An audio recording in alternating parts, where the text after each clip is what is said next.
Hola jóvenes, nos encontramos una vez más para hablar de física. Hoy vamos a analizar el campo eléctrico. Pero antes, hablemos un poco del campo magnético. El imán que tenemos más cerca a nosotros es la Tierra. La Tierra es un súper gigante imán. Y el núcleo de la misma pues está formado por hierro líquido y otros metales, lo cual pues me genera un campo en la misma. La Tierra pues tiene varios polos. Nosotros conocemos los polos geográficos, el polo norte y el polo sur, pero además de eso también tiene los polos magnéticos. Y el polo magnético no coincide con el polo geográfico. Y en esta animación podemos ver con esta línea azul clara el polo geográfico, mientras que con esta otra amarilla estaríamos viendo el polo magnético. Ese polo magnético generalmente se mueve, él no está en la misma posición. Entonces el polo norte magnético no coincide con el polo norte geográfico. Aquí podemos observar parte del campo magnético que se genera en la Tierra. Fíjate que aquí en nuestro planeta se forman unas líneas, a eso es lo que vamos a llamar líneas de fuerza, y desde el Sol se generan grandes explosiones, lo cual hace que viaje algo que llamamos el viento solar. Aquí va el viento solar, llega a nuestro planeta y gracias a ese campo magnético pues se genera esto que estamos observando aquí, llamadas las auroras boreales. Estas auroras boreales se forman en la parte norte y en el sur de los polos. Las auroras boreales son unos espectáculos bastante interesantes por los colores que ofrecen, y esto es debido a la interacción de las partículas eléctricas con el aire de nuestra Tierra, de la atmósfera terrestre. Aquí podemos apreciar en el polo norte una de las auroras boreales, cómo es que se forman estos espectáculos, y mediante esta animación podemos también visualizar una de las auroras. Michael Faraday fue aquel gran científico que introduce por primera vez el término de campo eléctrico, y él se estaba refiriendo a la influencia que ejerce un objeto cargado eléctricamente sobre el espacio que lo está rodeando. En otras palabras, entonces el campo eléctrico es la deformación o alteración del espacio. Y para nosotros poder hacer un análisis del campo eléctrico, pues vamos a considerar una carga de prueba Q0, que por convención siempre va a ser positiva. Este análisis pues es algo que realizaron desde hace mucho tiempo los científicos para poder obtener el campo eléctrico. Fíjate que el campo eléctrico se simboliza con la letra E mayúscula con una flechita arriba. Eso significa que el campo eléctrico es de carácter vectorial. Vamos a hablar de las líneas de fuerza. Entonces, mediante las líneas de fuerza nosotros podemos representar gráficamente un campo eléctrico. Vamos a recordar lo que vimos con la fuerza electrostática. Si nosotros tenemos dos cargas de diferentes signos, estas se atraen mediante una fuerza electrostática. Pero si las dos cargas son de igual signo, entonces estas se repelen. Recordemos eso porque es fundamental para el análisis de las líneas de fuerza. Entonces vamos a considerar una carga de prueba Q0 positiva ubicada en un punto cualquiera del espacio, un punto P. Ahí tenemos el punto P y en ese sitio vamos a colocar nuestra carga de prueba Q0 que va a ser positiva. Y vamos a colocar una carga cerca a esta para poder hacer el análisis. Ya nosotros sabemos que frente a dos cargas de igual signo se forma una fuerza electrostática de repulsión. Consideremos también otro punto, y en ese otro punto vamos a colocar la carga de prueba Q0 y frente a ella una carga negativa. Ya sabemos que con dos cargas de signo diferente se forma una fuerza electrostática de atracción. y allí también se está generando el campo eléctrico. El campo eléctrico tiene la misma dirección y sentido que la fuerza electrostática. ¿Qué significa eso? Que si en el caso número 1 que estoy indicando aquí con el cursor, la fuerza electrostática está dirigida hacia la derecha, allí hay un campo eléctrico también dirigido hacia la derecha. Y ahí lo tenemos, el campo E. Y en el segundo caso, si la fuerza electrostática está dirigida hacia la izquierda, pues se forma un campo eléctrico con la misma dirección y sentido y va hacia la izquierda. Observa algo importante aquí, y es que del análisis de la situación 1, el campo eléctrico se está alejando de la carga positiva, mientras que en el caso 2, el campo eléctrico siempre se acerca a la carga negativa. Fundamental, lo repito, siempre el campo eléctrico se aleja de una carga positiva, siempre el campo eléctrico se acerca a una carga negativa. Habíamos manejado en un video anterior que la fuerza electrostática era de carácter vectorial y el campo también es de carácter vectorial. Eso significa que tiene varias características. ¿Cuáles serán? Aquí tenemos entonces ya dos cargas eléctricas con el campo eléctrico que se está generando en ellas. Observa que de la carga positiva siempre salen las líneas de fuerza, siempre están saliendo el campo eléctrico, se aleja de la carga positiva, mientras que a la carga negativa siempre se le acerca o siempre le llega el campo eléctrico. Y esta es la configuración cuando tenemos dos cargas de diferentes signos. Esto que está aquí de color rojo son las líneas de fuerza, y entre ambas cargas pues se forman figuras casi que elípticas o circulares, y a medida que nos vamos alejando pues ya el campo eléctrico torna como aquí a formar líneas rectas, tanto aquí en la parte superior como acá en la parte inferior. Entonces, a una carga negativa siempre le llega el campo eléctrico, mientras que a una carga positiva siempre se aleja el campo eléctrico. Las líneas de fuerza se están alejando allí. Bueno, ¿y cómo sería el campo eléctrico cuando dos cargas son de igual signo? Aquí lo tenemos. Este sería las líneas de fuerza para el campo eléctrico de dos cargas positivas, que es exactamente el mismo si las dos cargas fueran negativas. Acá tenemos dos láminas paralelas cargadas eléctricamente y vamos a colocar una carga de prueba Q0 positiva, puede ser aquí donde está el cursor. Y ya sabemos que desde las cargas positivas siempre se aleja el campo eléctrico, ahí lo estamos indicando, pero hacia las cargas negativas siempre se le acerca. Y si tenemos el par de placas paralelas, pues se genera un campo uniforme, y estas serían las líneas de fuerza de ese campo uniforme, siempre saliendo de la placa positiva y llegando a la placa negativa. Observa que ya cuando estamos en los extremos, el campo comienza a debilitarse y ya no son líneas rectas, sino que empiezan ya como a tornarse muy débiles estas y adquieren una configuración diferente a las líneas rectas. Este es el campo E en un par de placas paralelas. Si tenemos varias cargas regadas allí al azar, vamos a colocar una carga de prueba Q0 en un punto P y tenemos un montón de cargas positivas, negativas, etc. Aquí al azar se encuentran ellas.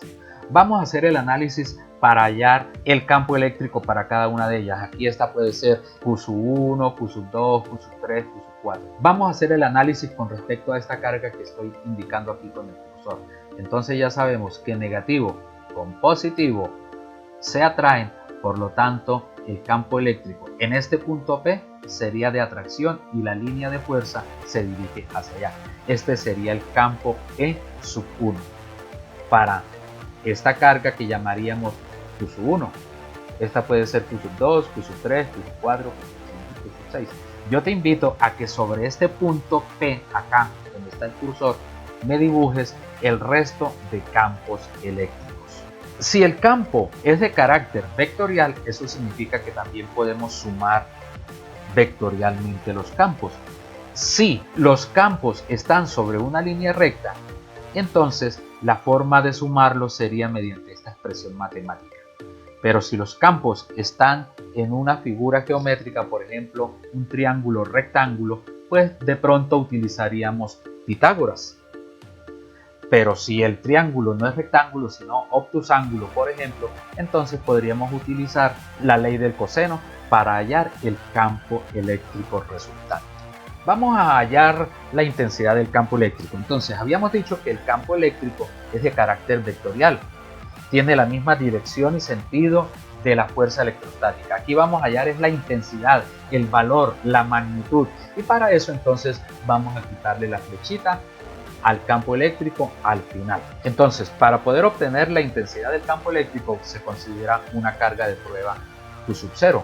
Y de esta manera el campo eléctrico sería igual a la fuerza electrostática sobre la carga Q sub 0. Llamemos a esto la ecuación 1. Y si la carga eléctrica fuera positiva, llamémosla Q en general, aquí tenemos en el punto P la carga de prueba Q sub 0, separadas ambas una distancia R, y ya sabemos que positivo con positivo se repelen y por lo tanto entonces el campo eléctrico va en este caso hacia la derecha. Nosotros sabemos cuando tenemos dos cargas eléctricas que por la ley de Coulomb entonces la fuerza electrostática sería igual acá por la carga número 1 por la carga número 2, que en este caso se llama Q sub 0, dividido entre la distancia al cuadrado que las separa. Llamemos a esto la ecuación 2. Reemplazando la ecuación 2 en la ecuación 1 y haciendo los despejes matemáticos respectivos, obtenemos al final es igual a K por Q sobre R al cuadrado. Fíjate que nosotros no necesitamos, según esta expresión, no necesitamos el valor de la carga de prueba. Solamente necesitamos es la carga con respecto al cual se está generando ya el campo eléctrico. Y le hemos quitado ya la flechita al campo, la flechita de vector, porque con esta expresión matemática es que podemos calcular la intensidad, el valor numérico. Las unidades del campo eléctrico, entonces en el MKS me quedaría campo eléctrico es igual a las unidades de la fuerza sobre las unidades de la carga, y esto es igual a newtons por coulombs. Y en el CGS te invito a que completes la expresión para obtener las unidades del campo. Vamos a hacer un primer ejercicio. Me están pidiendo calcular el campo en el punto P según la configuración de esta figura. Entonces el punto P está ubicado acá. Vamos a hallar el campo eléctrico sobre este punto, sobre el punto P.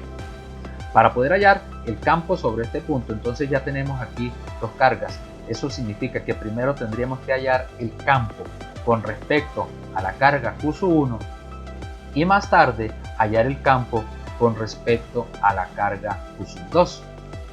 Y teniendo ya esos dos campos, los sumamos y listo. Eso es todo. Si vamos a hallar el campo con respecto a la carga Q sub 1, necesitamos la distancia que hay entre el punto P y la carga Q sub 1. A esa distancia, para este triángulo rectángulo, pues la vamos a llamar la hipotenusa. Aquí tenemos la carga de prueba Q sub 0 y la hipotenusa. Entonces, solución.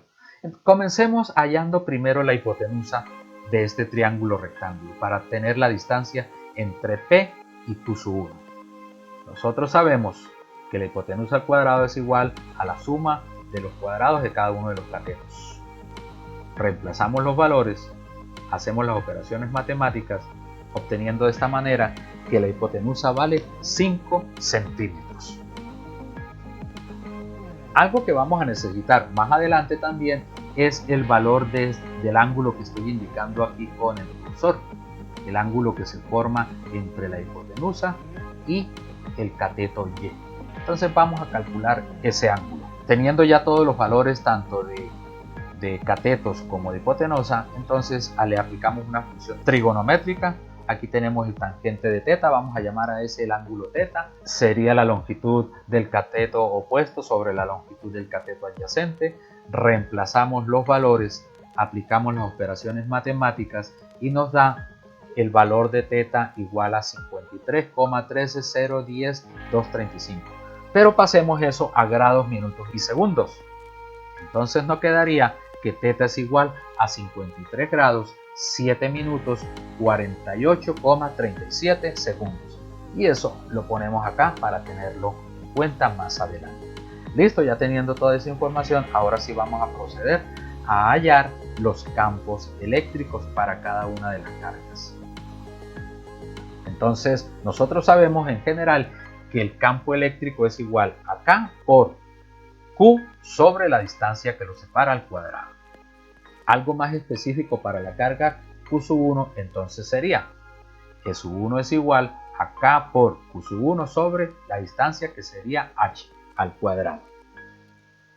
Reemplazamos los valores, resolvemos este paréntesis,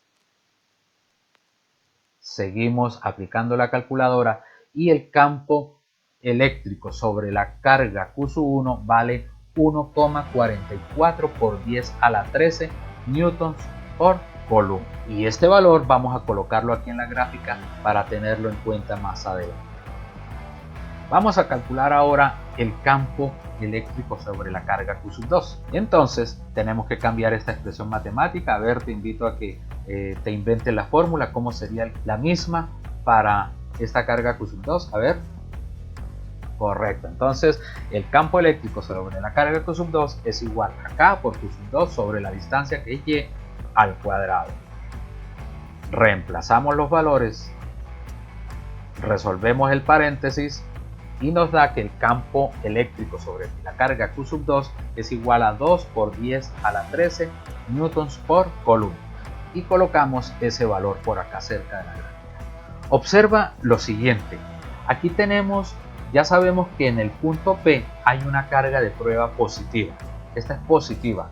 Con respecto a la carga Q1, que es negativa, eso significa que el campo eléctrico se dirige hacia la carga Q1. Y lo mismo ocurre con la carga Q2. Por ser esta negativa, el campo eléctrico se dirige hacia la carga Q2, porque hay atracción entre estas cargas con respecto a la carga de prueba. Entonces, continuemos. Lo siguiente de la metodología que ya hemos manejado en un video anterior, en ese momento era dibujar las fuerzas electrostáticas. Hoy vamos a dibujar son los campos eléctricos.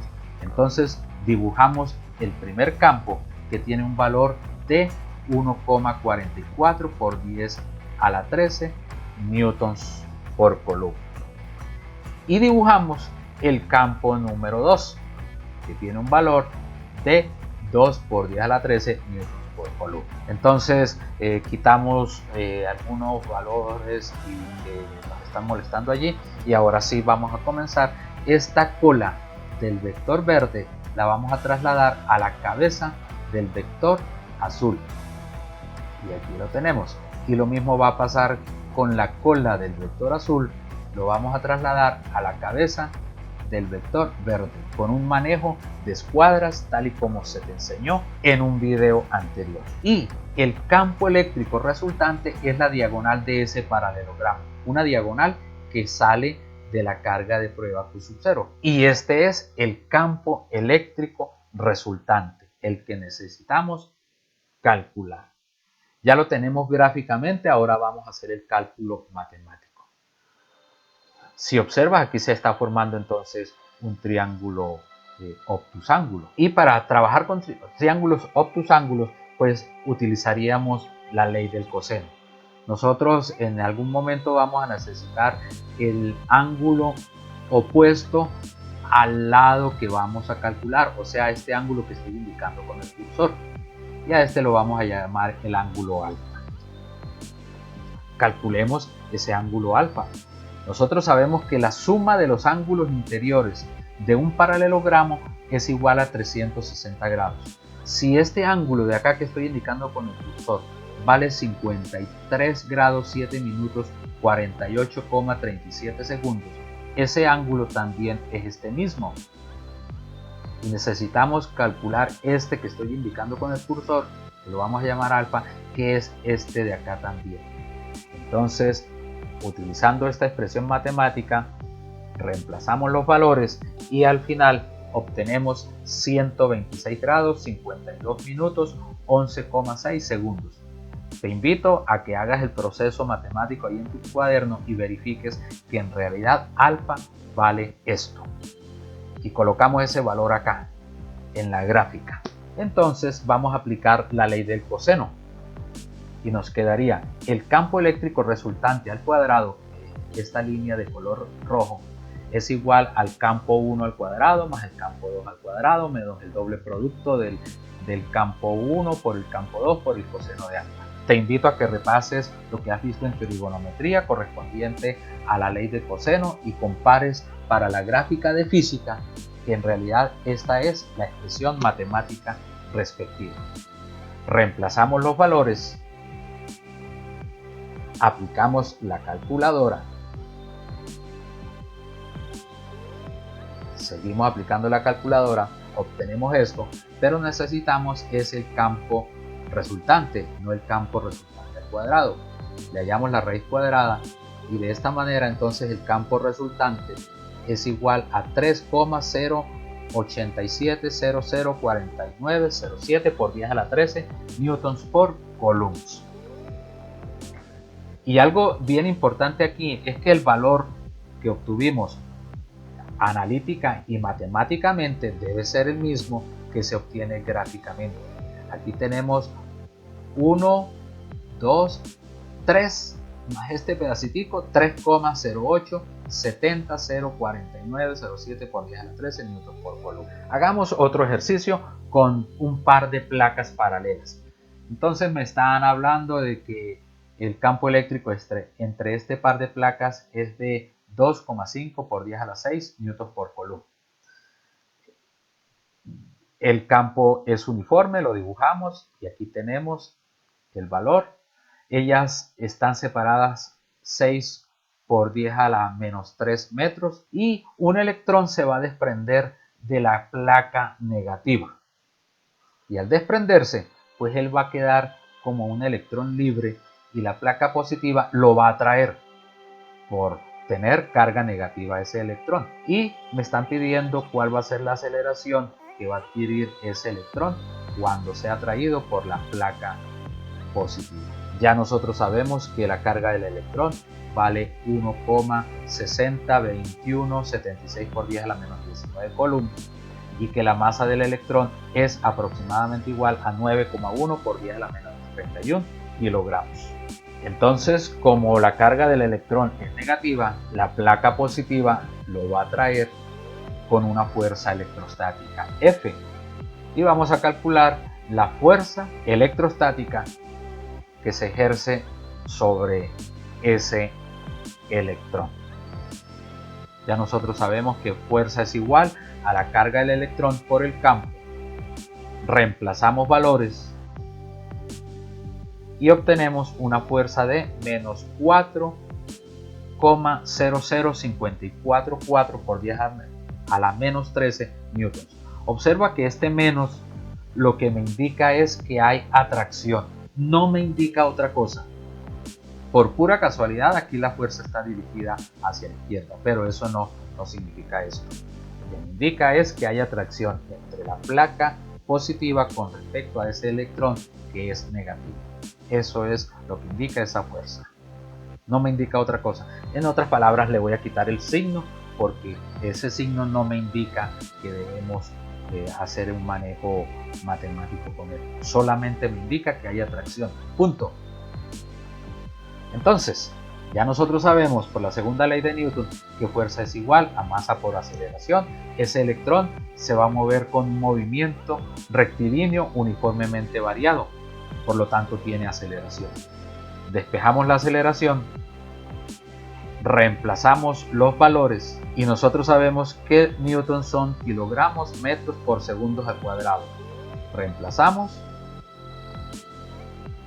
Aquí simplificamos algunas unidades, obteniendo al final que la aceleración es igual a 4,401582 417 por 10 a la 7 metros por segundo al cuadrado.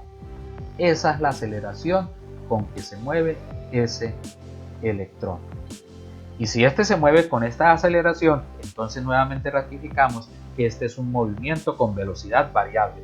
También podemos utilizar otras ecuaciones que vimos en el curso del año pasado con respecto al movimiento rectilíneo uniformemente variado.